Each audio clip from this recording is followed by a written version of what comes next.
Merci, Monsieur le ministre. La parole est à Monsieur Gilles Savary. Merci, Monsieur le Président. Ma question s'adresse à Monsieur le ministre de l'Intérieur, mais je voudrais évidemment d'abord m'associer au deuil des Bruxellois.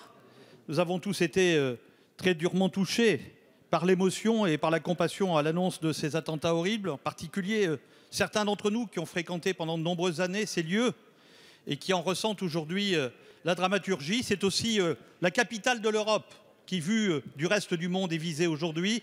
Et je crois que le symbole est très fort et c'est la raison pour laquelle il faut s'associer à tout ce qui a été dit et à une solidarité européenne de tous les instants sans jamais rien céder sur les valeurs de ce remarquable projet. Il se trouve que ces attentats se sont passés, comme c'est le cas depuis bien des années pour ceux qui ont de la mémoire, dans les transports, c'est-à-dire dans le métro, c'est-à-dire dans un aéroport. Métro, aéroport ont déjà été touchés au cours de ces 20 à 30 dernières années, y compris à Paris.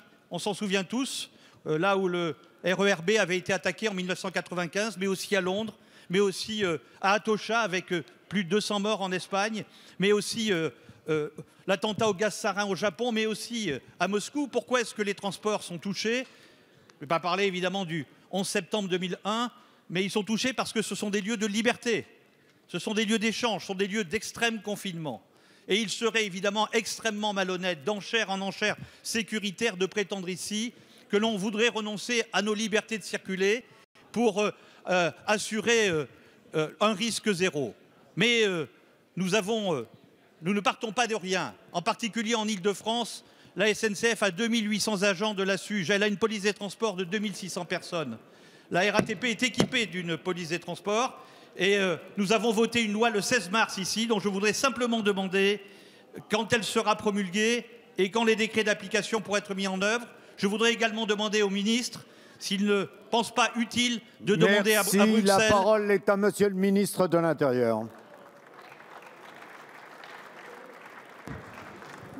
Oui, monsieur le député, vous voulez de rappeler l'importance de la proposition de loi dont vous êtes l'auteur.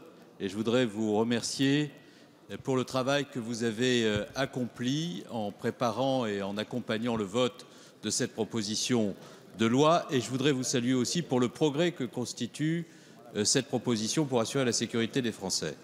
D'abord, quelques éléments. Comme l'a dit le Premier ministre, nous avons renforcé considérablement la présence des forces de sécurité au cours des derniers mois dans les infrastructures de transport. Ce sont 5000 policiers et gendarmes qui assurent le contrôle aux frontières. Ce matin, sous l'autorité du Président de la République et du Premier ministre, j'ai décidé de rehausser de 1600 le nombre des fonctionnaires de police et de gendarmerie dans les infrastructures de transport, 400 dans les principales gares, dans le métro, dans les aéroports, qui viennent s'ajouter notamment dans les aéroports aux 160 militaires qui assuraient une sécurité renforcée depuis des semaines à Roissy et à Orly, et près de 600 en province. La loi dont vous êtes l'auteur permet des avancées considérables pour permettre aux agents de sécurité de la SUGE et de la RATP de procéder à des contrôles visuels, de procéder à la fouille des bagages. Il en est de même pour les officiers de police judiciaire, mais nous avons renforcé ces mesures ce matin.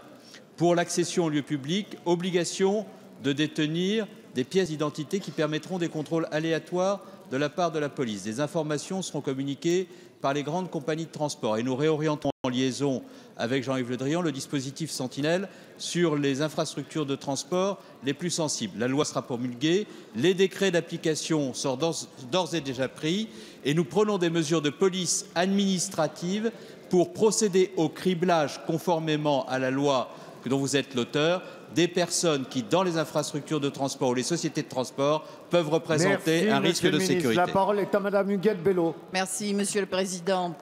Le groupe GDR souhaite à son tour exprimer toute sa solidarité au peuple belge, douloureusement frappé aujourd'hui. Ma question s'adresse à Madame la ministre de l'Environnement. Atteindre l'autonomie énergétique d'ici 2030, tel est l'objectif que le Grenelle de l'environnement a fixé aux régions d'outre-mer. Voté en 2009, cet objectif ambitieux a été approuvé et jugé réalisable par tous. Mais aujourd'hui, des inquiétudes apparaissent et le doute domine. Il est vrai que les obstacles s'accumulent, qui ralentissent, voire bloquent